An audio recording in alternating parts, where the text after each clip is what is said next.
After Solomon's reign, the kingdom of Israel is divided into two. There's a northern kingdom of Israel, there's the southern kingdom of Judah, and that division continues for several hundred years.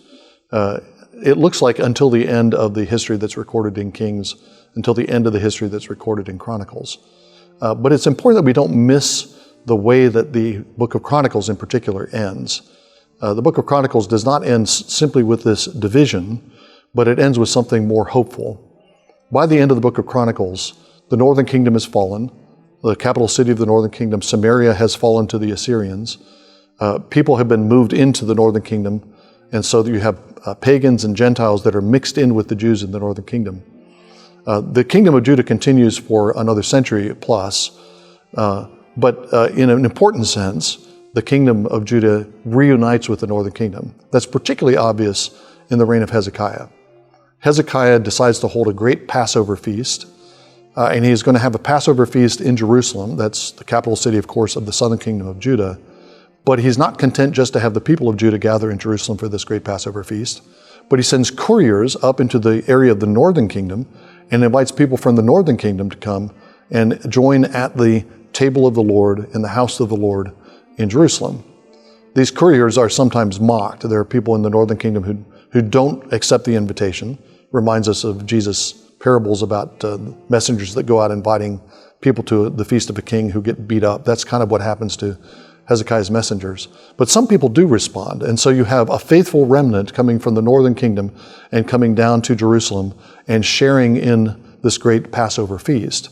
So that's similar thing happens in the reign of Josiah. Josiah also kind of reunifies the kingdom in the worship of Yahweh. They're not politically reunified, but they're reunified in a more important sense. They're reunified liturgically.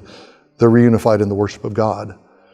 So the feast, the Passover feast, the Hezekiah's Passover feast, shows that the Passover is a sign of the unity of the people. It's a feast of unity. And it's a sign not only of the reunification of the two kingdoms liturgically, but it's a sign of a future reunion of the kingdoms that will occur with the coming of Jesus. There are a couple of important things that I want to highlight from this. One is that, to expand on that last point, Jesus is the greater Hezekiah who comes offering a feast that's going to reunite all Israel. We see this in Jesus' own ministry. He begins in Galilee, which belonged to the northern kingdom of Israel. He's preaching the gospel there. He's inviting people to the feast of the kingdom.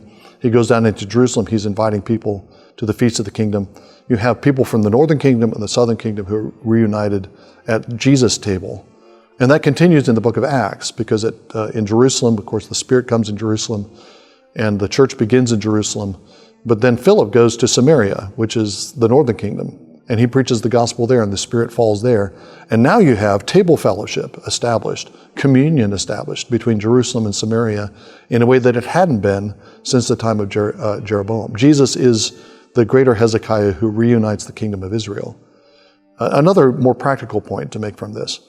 A lot of ecumenical efforts make table fellowship and table communion the end point of ecumenical reunion of the churches.